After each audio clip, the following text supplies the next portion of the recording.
Hola, ¿qué tal? ¿Cómo andan? Mi nombre es Denis Small de la Organización de la RUSH. Este es el informe semanal de los lunes. Hoy es lunes 22 de septiembre. Estamos ante una semana que puede ser bastante decisiva en varios campos, tres en particular que quiero identificar para la discusión de hoy. En cuanto al cuadro estratégico, estamos en una situación donde, por la naturaleza de la crisis de desintegración del sistema económico y financiero de Occidente, las instituciones que han funcionado mal que bien, pero han funcionado a lo largo de estas últimas décadas para mantener cierto tipo de orden y funcionamiento, están en implosión, están en la cuerda floja sobre si su existencia permanece o no. Por ejemplo, eh, está la duda de si nosotros, en tanto especie, y nuestras instituciones pueden funcionar para parar el genocidio que estamos viendo y seguimos viendo en la situación de Gaza, donde empieza la reunión de los principales líderes de la Asamblea General de las Naciones Unidas con los primeros discursos mañana. Las Naciones Unidas ha sido una de esas instituciones que, si bien no es perfecta, sí ha funcionado, especialmente en base a la Carta de las Naciones Unidas, para mantener cierto tipo de orden a nivel internacional, leyes internacionales. Esas leyes están en franca desintegración y la pregunta es, ¿qué lo va a reemplazar? Segundo, estamos ante la incógnita que si nosotros, en tanto especie, y nuestras instituciones de respeto a la soberanía y cierta existencia del Estado Nacional soberano, van a poder funcionar o no en el teatro de guerra denominada Ucrania, donde de nuevo se está subiendo a un volumen tremendo la posibilidad de un enfrentamiento nuclear, instigado como de costumbre por los británicos. Y vamos a profundizar en ese segundo tema también. Y tercero, que es de gran importancia estratégica, no nada más para los que vivimos en Estados Unidos, sino para el mundo entero, es la cuestión si nosotros, en tanto especie, y nuestras instituciones, en este caso la Constitución de Estados Unidos y las bases en las que se estableció esta república, son capaces o no de parar lo que en este momento es un caos que se está extendiendo por el país, con el peligro de violencia y guerras que los británicos les gustaría que termine en una guerra civil.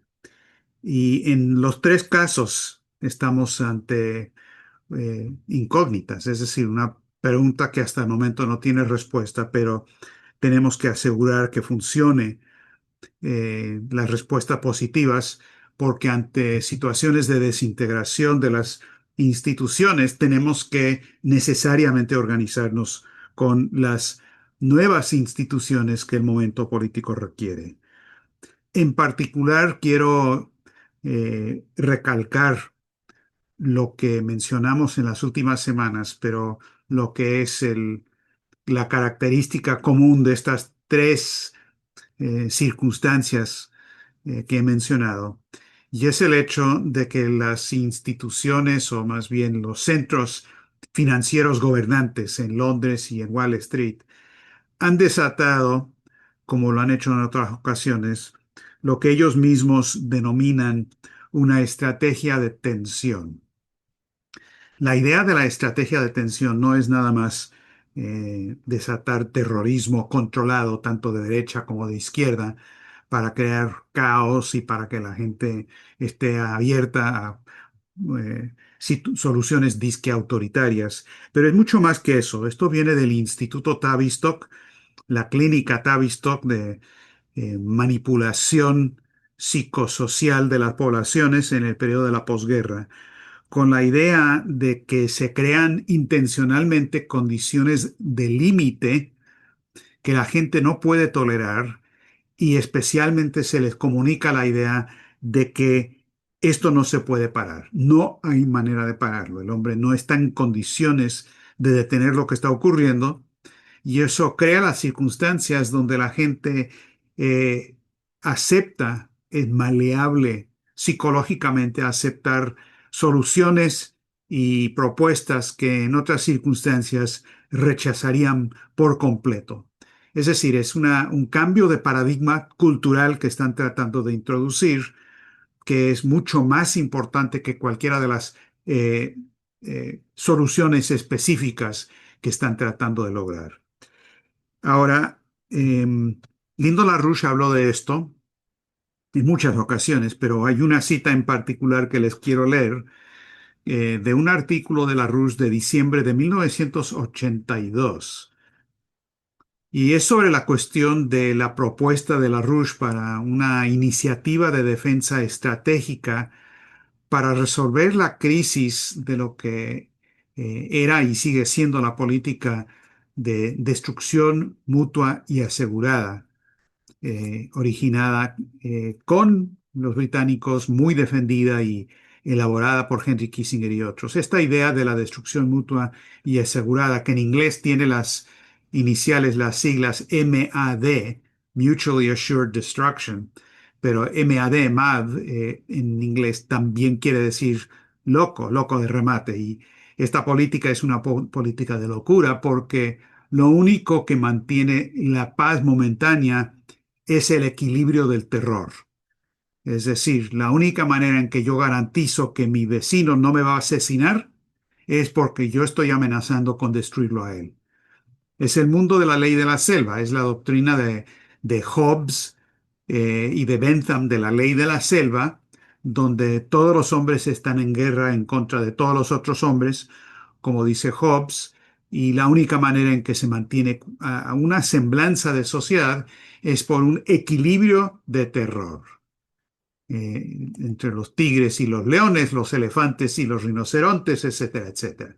De esa manera exactamente. Y LaRouche, ante esta idea de que la paz es el equilibrio del terror, dijo, no hay una solución a esto. Tiene que haber cooperación tecnológica, especialmente entre Estados Unidos y la Unión Soviética, para desarrollar nuevas tecnologías que podrían hacer de las armas nucleares tecnológicamente obsoletas.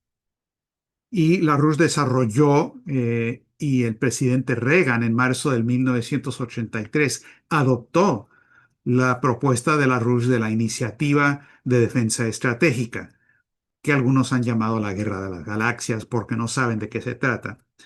Pero en este contexto, en diciembre del 82, 3 meses antes de que Reagan fuera a Televisión Nacional en Estados Unidos para hacer esta propuesta, LaRouche dijo lo siguiente: las conmociones político-culturales de la crisis de los misiles de Cuba de octubre de 1962 y el asesinato del presidente John F. Kennedy en 1963 crearon unas condiciones político-psicológicas, tanto en Estados Unidos como en el resto del mundo, en las que unas instituciones atemorizadas eran propensas a tolerar la introducción de una doctrina estratégica denominada destrucción mutua asegurada, o MAD.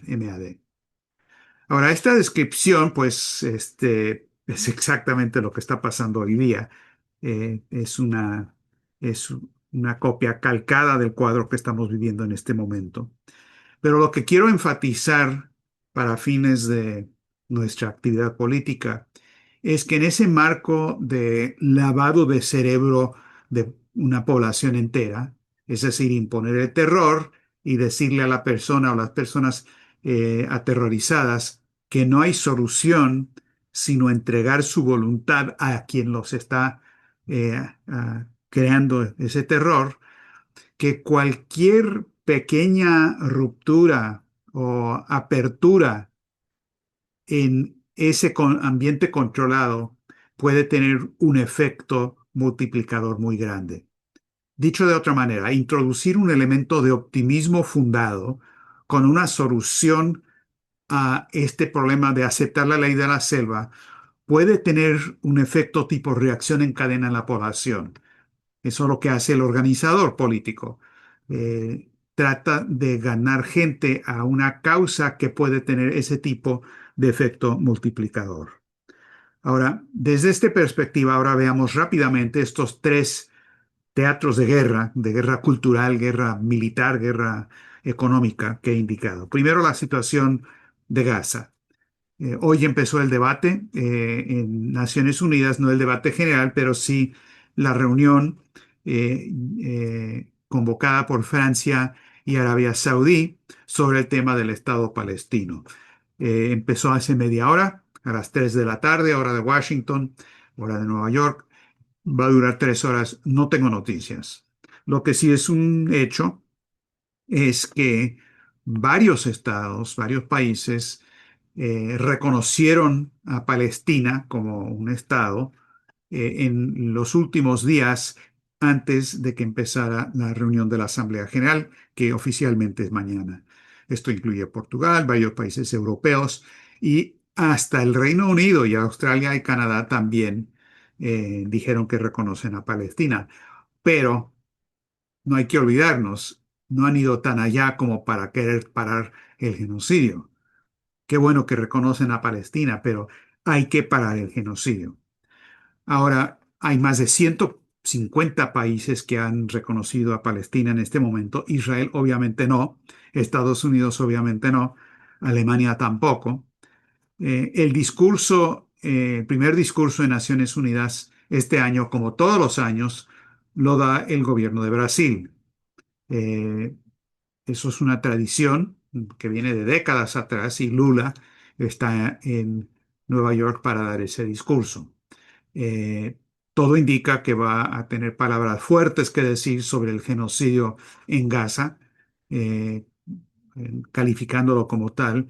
Y aunque el discurso que va a dar no va a ser a nombre del BRICS, él es el presidente este año de la Asociación de los Países denominado BRICS. Y en efecto, todo el sur global habla con una sola voz sobre la cuestión de Palestina.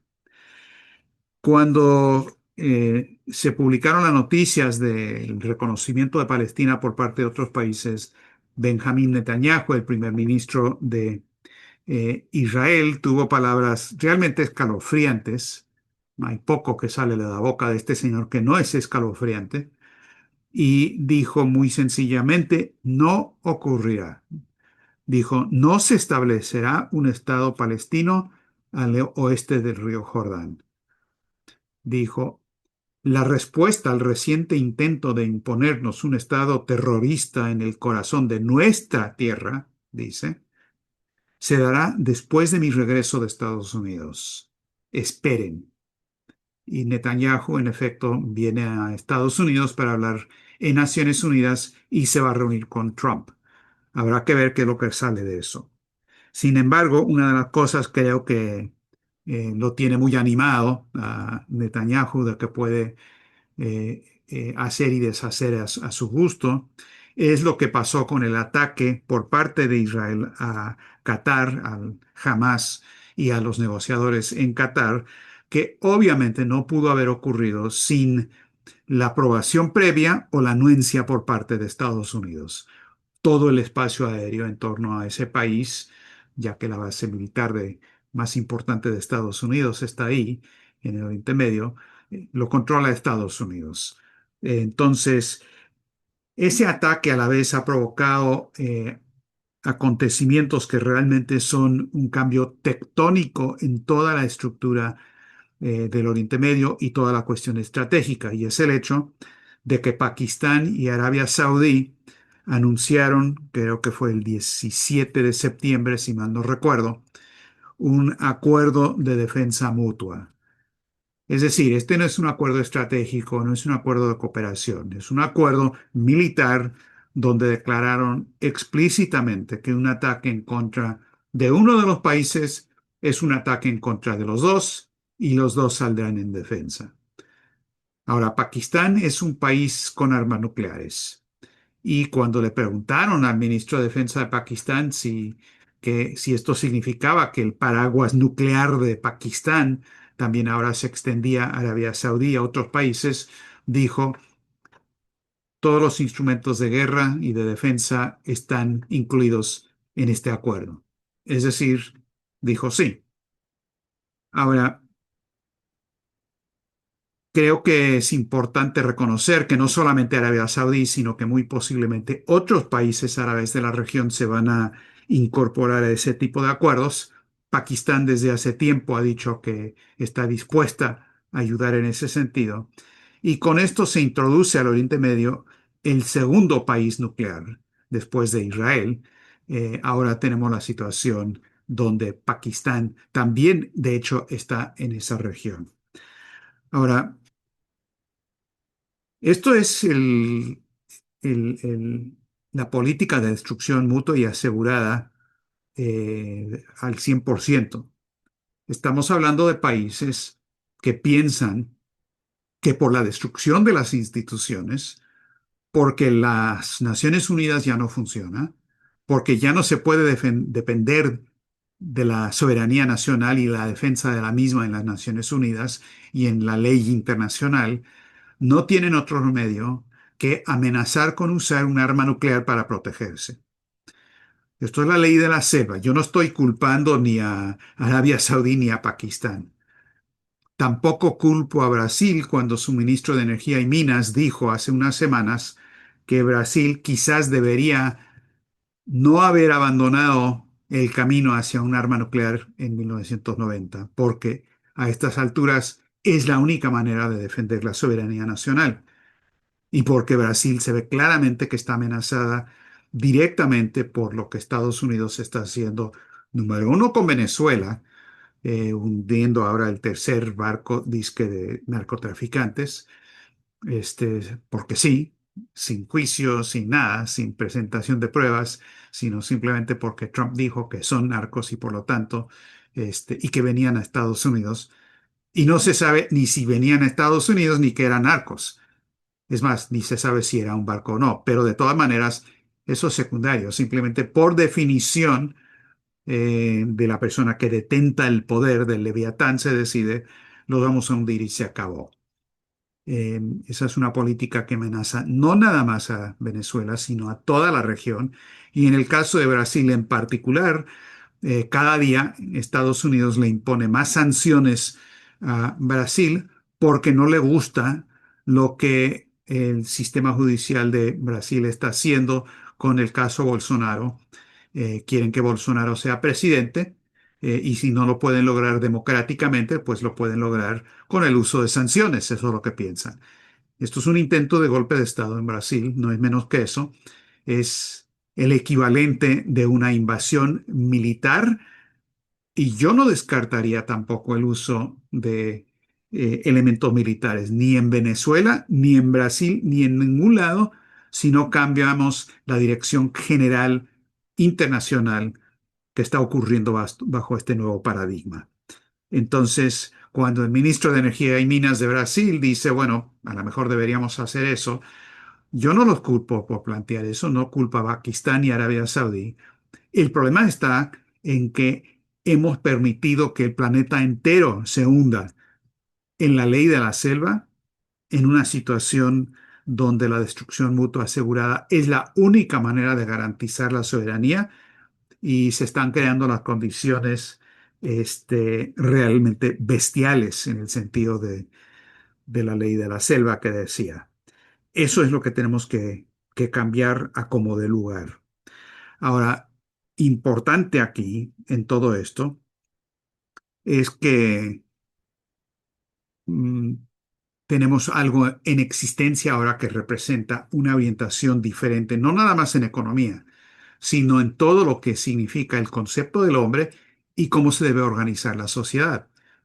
Y eso es lo que está haciendo el sur global, lo que está pasando en el BRICS, eh, y lo que en particular acaba de presentar el presidente de China, Xi Jinping, son con su iniciativa de gobernanza global, que es un planteamiento, en efecto, muy consistente con lo que Helga LaRouche ha planteado con sus ideas de una nueva arquitectura de seguridad y desarrollo a nivel internacional, porque establece que hay una nueva manera de arreglar y organizar las relaciones entre países soberanos, donde hay respeto a cada soberanía, cada civilización, cada cultura, donde se garantiza la seguridad eh, de todos los países involucrados y también el desarrollo económico. Es un concepto también muy consistente con lo que se logró con el Tratado de Westfalia, donde se aniquiló por un tiempo por lo menos el concepto de Hobbes, de Leviatán, de la ley de la selva y cada lugar dividido en un pequeño feudo que defendía sus intereses matando a los otros. Entonces tenemos ese tipo de conflicto ante nosotros en este momento, pero afortunadamente hay una alternativa que se ha planteado en el sur global y es al que tenemos que orientarnos. Ahora, Gaza, Oriente Medio, es el primer teatro de guerra. El segundo es Ucrania.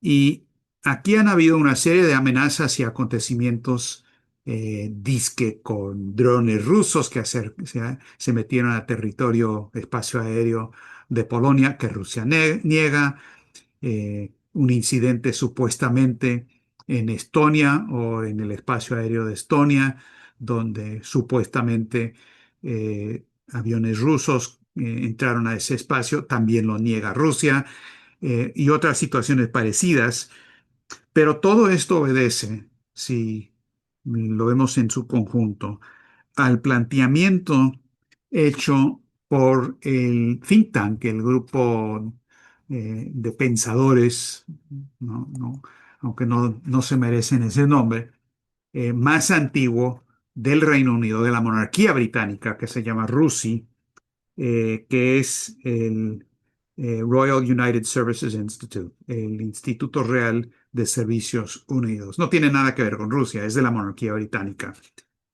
Y el 19 de septiembre, es decir, hace unos cuantos días, publicaron un estudio de su estratega que lleva su apellido, créanlo o no, es England, Inglaterra, Nathaniel England.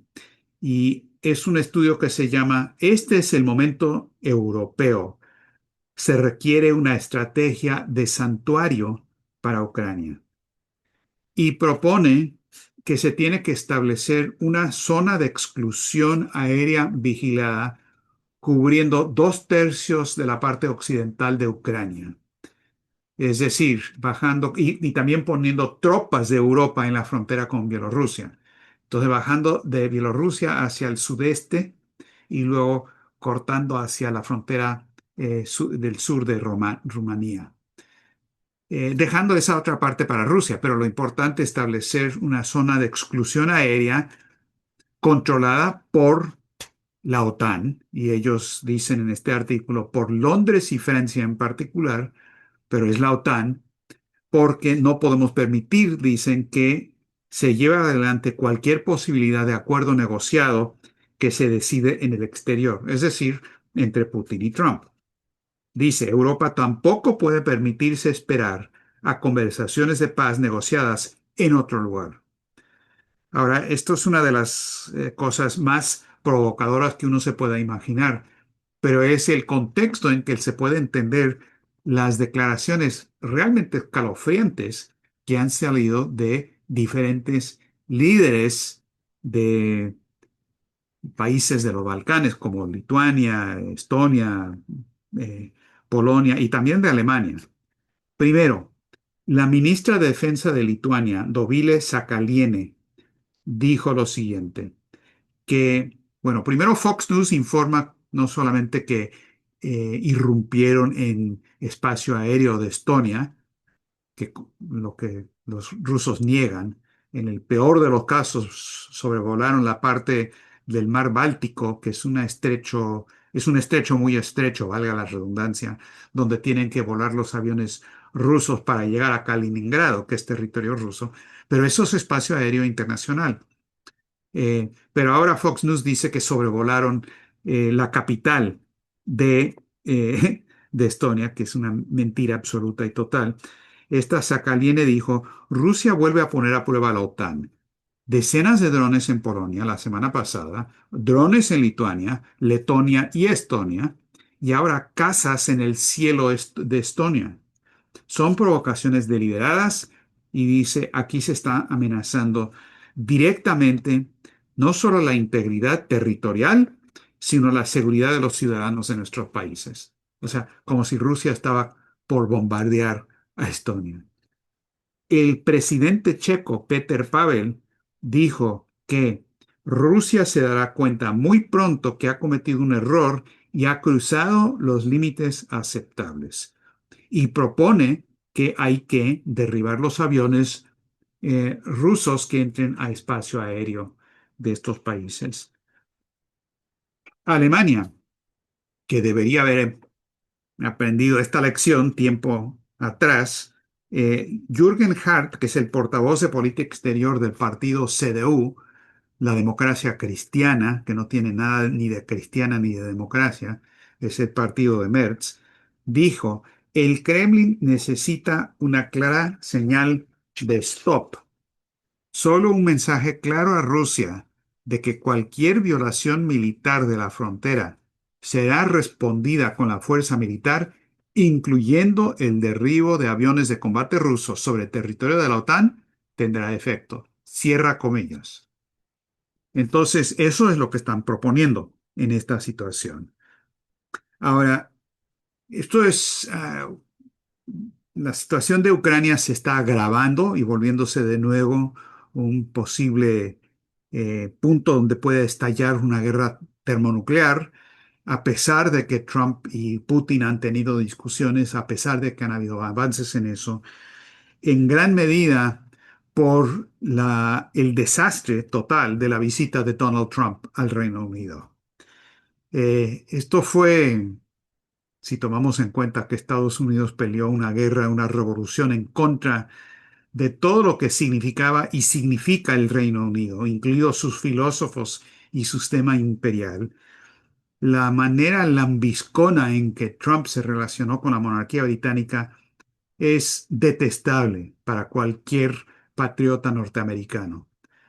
Pero quizás peor aún es la defensa que hizo de la orientación filosófica que fue la que derrotamos en la Revolución Americana. Trump dijo lo siguiente: los británicos dieron al mundo la Carta Magna, el Parlamento moderno y el método científico de Francis Bacon.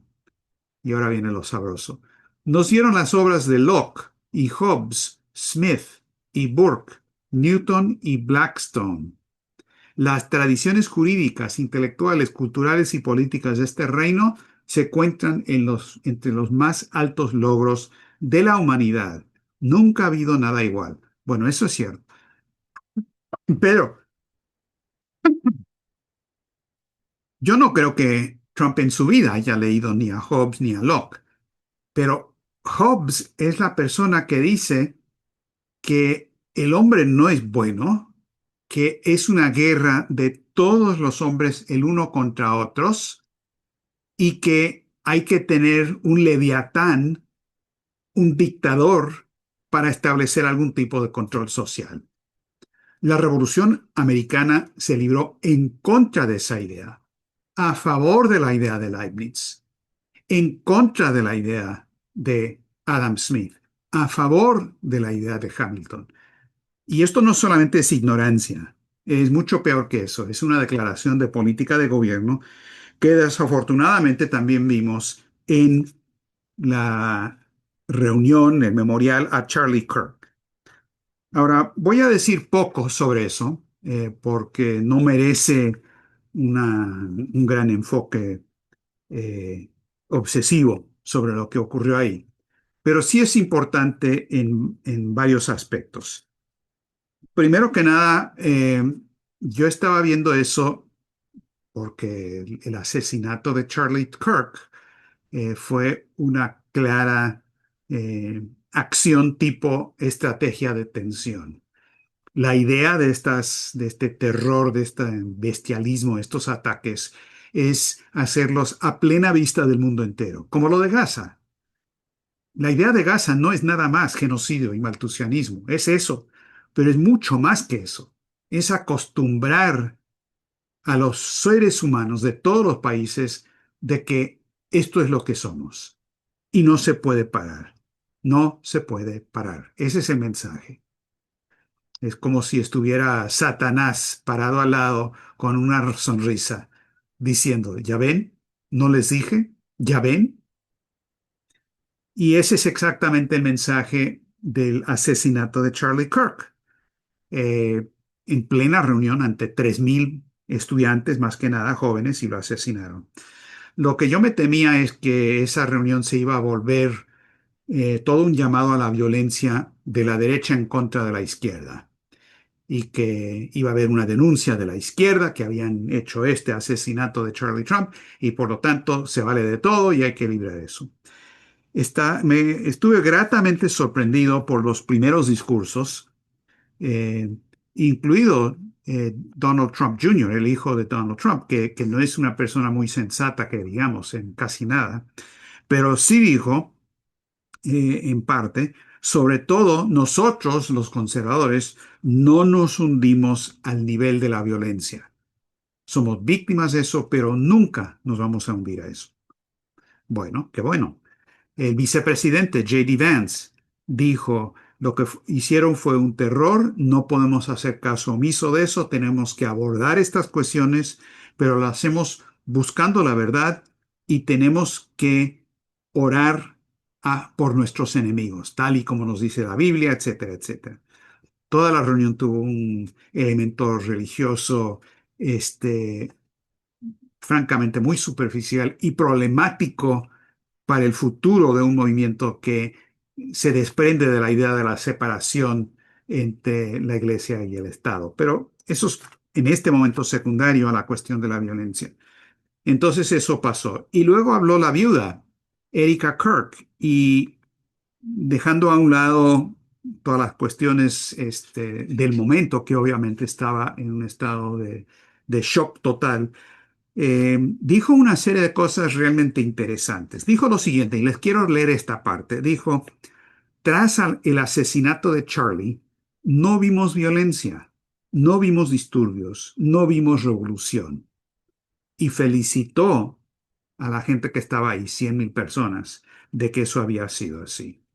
Y luego dijo, mi marido Charlie, él quería salvar a hombres jóvenes como el que le quitó la vida. Ese joven en la cruz, nuestro Salvador, dijo, Padre, perdónalos porque no saben lo que hacen. Y luego ella dijo, ese hombre, ese joven, yo lo perdono. Lo perdono porque fue lo que Cristo hizo y es lo que Charlie haría. La respuesta al odio no es el odio. La respuesta que conocemos del Evangelio es el amor y siempre el amor. Amor a nuestros enemigos y amor a quienes nos persiguen. Bueno, eso me pareció, me sorprendió, fue muy bueno en ese contexto. Lo que estaba pensando es, bueno, lo que falta aquí es un Martin Luther King para que le dé una verdadera dirección eh, política a ese concepto de lo que es el hombre, que fue lo que Martin Luther King también presentó, que estaba también preparado para ser asesinado. Pero Martin Luther King, como siempre lo dijo Lyndon LaRouche, debió haber sido presidente de Estados Unidos y probablemente por eso lo mataron. Pero hasta ahí muy bien, hasta que llegó a hablar el presidente de Estados Unidos, Donald Trump, y fue un desastre lo que dijo. Eh, Porque, entre todas las otras cosas que dijeron y que dijo, dijo explícitamente, yo no estoy de acuerdo con lo que dijo Erika. Ella dice que ama a los oponentes. Yo no los amo, yo los odio, los odio. Y luego, entre risas, dijo, Charlie probablemente me está mirando desde este momento del cielo y está en contra de lo que digo, pero yo los odio. Y luego entró a pues todo un discurso de campaña echándole la culpa a la izquierda radical, apestosa, o sea, estaba actuando como Leviatán, simplemente como está actuando en casi todos los aspectos de su política.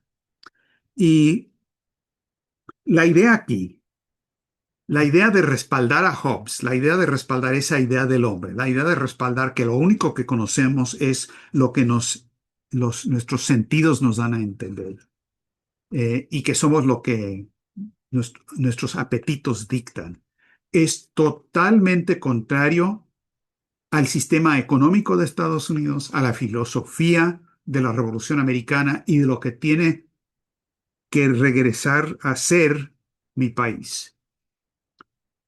Y termino leyéndoles una cita de John Quincy Adams, el autor de la doctrina Monroe original, que no es de conquista de los países del continente, sino de defensa.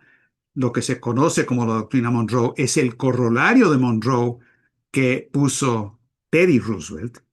Pero John Quincy Adams, el sexto presidente de Estados Unidos, se fue a reunir con Bentham, Jeremías Bentham, que igual que Hobbes era un hedonista, un agente imperial, y Bentham trató de convencer a Adams de que lo que el hombre conoce nada más es lo que él llama conocimiento positivo, es decir, lo que nos dicen nuestros sentidos, y no el conocimiento inferencial, es decir, lo que nuestra mente es capaz de hipotetizar.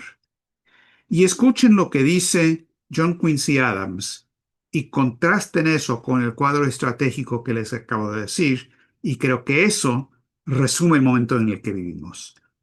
John Quincy Adams dijo: observé en mi discusión con Bentham, en respuesta de que el conocimiento inferencial era en innumerables casos más fiable que lo que él llamaba conocimiento positivo, es decir, el mero testimonio de los sentidos.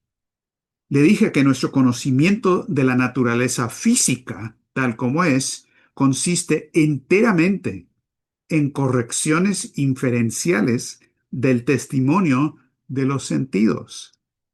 Dije que las pruebas del intelecto en las operaciones del mundo material eran para mí tan decisivas como las de la existencia de la materia misma.